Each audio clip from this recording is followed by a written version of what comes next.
All right, welcome to another deep dive. You want to know more about Boo Radley and how he fits into To Kill a Mockingbird? Oh, absolutely. One of the most interesting characters for sure. Yeah, so we're going to unpack him uh, using the book itself as our main source. Sounds good to me. So you're already familiar with Maycomb and the main characters, Scout, Jem, Atticus, and Boo, of course. Right. But let's go back to the beginning. How does Boo become this almost mythical figure in the children's minds? Well, I think it all starts with the rumors. Right. Maycomb is full of stories about Boo. Like he wanders around at night, peeks into windows. Oh, wow. Even that incident with the scissors. Right, where he supposedly stabbed his father. Yeah, he becomes this bogeyman figure to them. It makes you wonder how much is true and how much is just, small town gossip. Exactly. Like, is it just Southern storytelling or is there some truth to it? But yeah, that scissors incident, it's pretty disturbing. For sure. It gives you a glimpse into the Radley family and the pressures of living in Maycomb back then. It really does. It kind of foreshadows what happens to Boo later on. You're right. Like, he ends up confined not because of any legal sentence, but because his dad wants to keep him hidden. To protect him from the town's judgment, I guess. Exactly. It's like the community created the monster they were afraid of. Yeah, by shutting Boo away, they just made the mystery around him even bigger. You said it. But even though he's isolated, Boo still manages to be both scary and fascinating to the kids. Especially to Scout, Jem, and Dill. Oh yeah, they're totally obsessed with him. Remember how they try to communicate with him? Like that note on the fishing pole? Oh, and the lemon drops leading to the Radley house. It's classic kid stuff, right? Daring, mixed with curiosity about the unknown.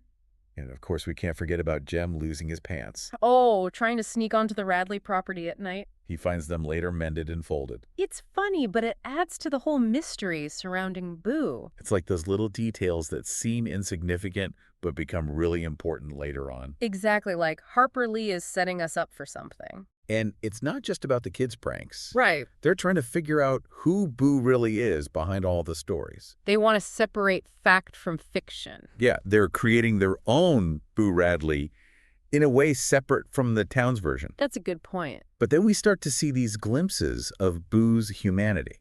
Like he's not just a monster. Yeah, like the gifts he leaves in the knothole. The chewing gum, the pennies. Even the soap figures of Jem and Scout. It's like he's trying to connect with them in secret. Like messages from a ghost, almost. It shows a different side of Boo, a kind and caring side. And speaking of kindness, remember what Atticus said about mockingbirds? It's a sin to kill a mockingbird. Because they don't harm anyone, they just sing. Right. And Boo, like a mockingbird is innocent and vulnerable. He needs protection, not fear. Exactly. But it's interesting how those gifts foreshadow Boo's actions later on. Yeah, like there's this hidden courage beneath the surface. And it makes us, the readers, think about our own prejudices. Oh, for sure. Are we judging Boo based on rumors and appearances? Without really knowing him. It makes you question whether we're any different from the gossipy townsfolk. That's deep. I like that. So while the kids were making up their own Boo Radley stories, Right. the real Boo was trying to reach out to them. Quietly, in his own way. It started with the gifts, but then there's that moment with the blanket. Oh, yeah. During the fire at Miss Maudie's house? He puts the blanket on Scout's shoulders. Such a subtle but powerful moment. It shows how protective he is. He's always there, watching over them, even if they don't see him. Like a guardian angel. I like that, a guardian angel. But of course, the most dramatic thing he does is when he saves Jem and Scout. During the attack after the Halloween pageant. That's where everything changes. Totally. The monster becomes the hero. And it makes you realize appearances can be deceiving. Big time. But then it brings up a whole new problem. What do you mean? How do you protect the man who saved your children? Even if it means hiding the truth. Exactly. It's a tough question. Yeah, and that's where things get really interesting. We'll have to dive into that in the next part of our deep dive. Definitely, I can't wait. Yeah, it really makes you think about what's right and what's wrong. Especially when you compare Boo's case to Tom Robinson's trial. Oh, yeah, that's a stark contrast for sure. On the one hand, you have Tom, wrongly accused and denied justice. Even with Atticus defending him. And then you have Boo, who actually does something violent, but is protected. It makes you wonder about the whole justice system in Maycomb. Like, where is the fairness? Is it really blind? Or is it influenced by prejudice and social pressure? It definitely makes you question things. No doubt. And this comparison isn't accidental. What do you mean? Lee is forcing us to see the racial prejudice in the South, How so? By showing how Boo is protected, it highlights the hypocrisy of the system. The same system that condemned Tom. Exactly. It claims to be just, but it's clearly not. It's a powerful message. And remember, it's Scout who leads Boo home after the attack. Oh yeah, that scene on the Radley porch. It's a turning point for her. Like, she's finally seeing things from Boo's perspective. She's literally stepping into his world. It's like she's learning what Atticus said about walking in someone else's shoes. And think about it, she's just a young girl growing up in a prejudiced society. But she's able to see past that and connect with Boo. It shows the power of empathy. Even when there's fear and misunderstanding. It makes you wonder if the rest of Maycomb could learn from Scout. If they could see Boo for who he really is. It's a question that stays with you. For sure. Speaking of lasting impressions, what about Boo's overall role in the novel? He goes from this mythical figure shrouded in fear To this unlikely hero, a symbol of compassion and courage. it's quite a transformation. It's what makes him so fascinating. Yeah, he represents so many things at once. He's the outcast, the vulnerable one, the protector. He challenges how we see people, makes us question our assumptions. Like a mirror reflecting Maycomb's prejudices. Showing the danger of judging others based on rumors. And he's also important for Scout's development.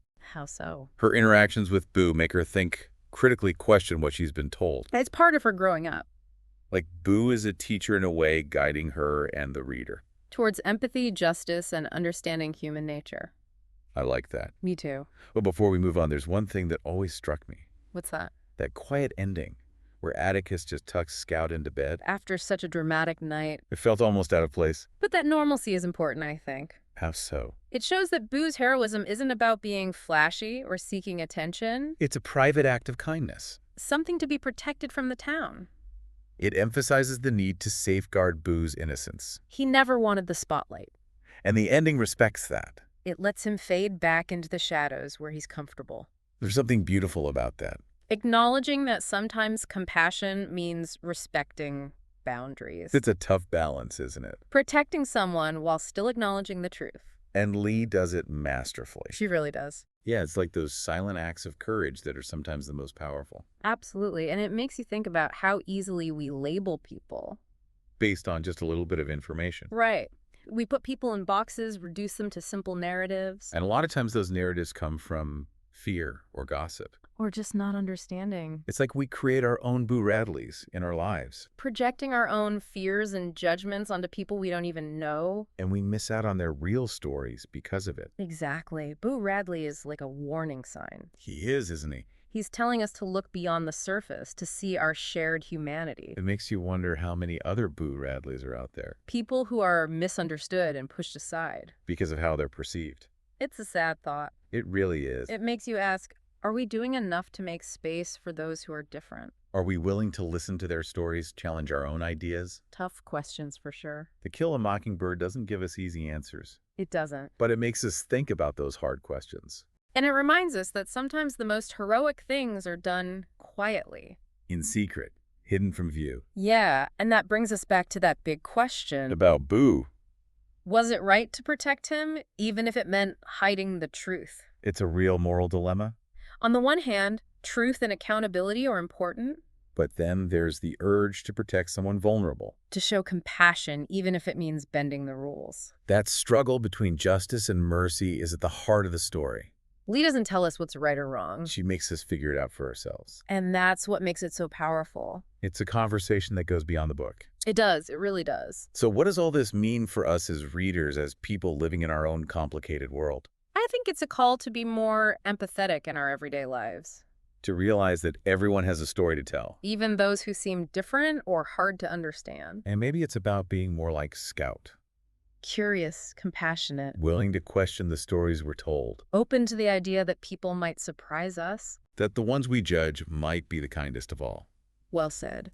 This deep dive into Boo Radley has been amazing. It has. Thanks for joining us, exploring this incredible character with us. It's been a pleasure. We hope you've learned something new about To Kill a Mockingbird and how powerful Harper Lee's writing is. Me too. Keep exploring, keep questioning, and keep searching for those hidden stories that make life so interesting. That's what it's all about.